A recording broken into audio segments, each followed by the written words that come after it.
Xiaolin Chen is head of international at the asset management company KraneShares. Thanks so much for joining us. We've heard a lot about China's activities across the globe. Let's look at China as an investment destination. How would you describe current foreign investor sentiment towards China?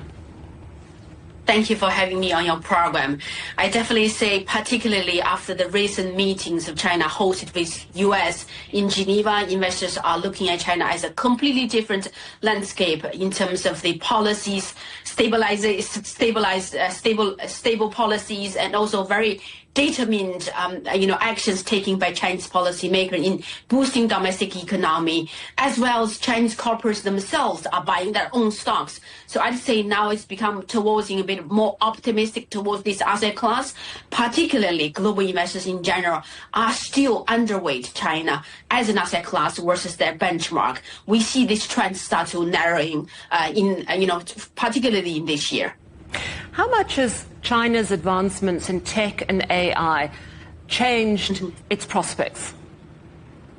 In a massive way, I'd say, particularly this year, if you remember, the DeepSeek breakout was really completely changed investors' appetite or view on China's developments on innovation.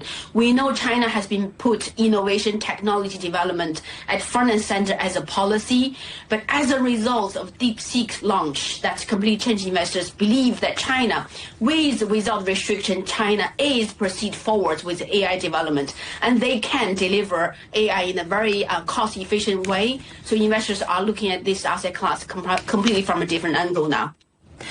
What makes China attractive to foreign firms beyond the tech prospects you've just discussed? I think at this moment, everyone seems very much focused on all the policies come out from the Chinese policymaker in China.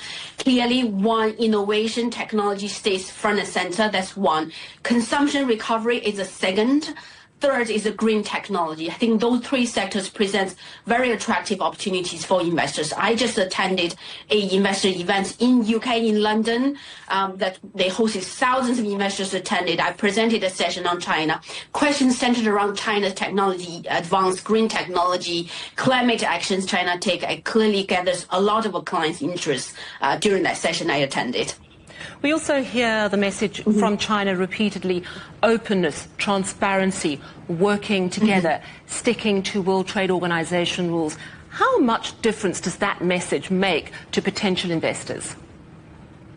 This is a very good examples because investor does need all above.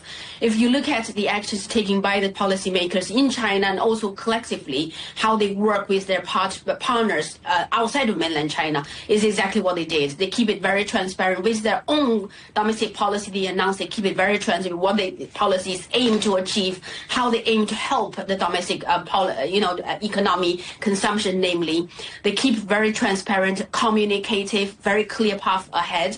All of that is what international investors needed to assess this asset class and eventually allocate to this asset class. Thank you so much for your time. Xiaolin Chen is head of international at the asset management company KraneShares.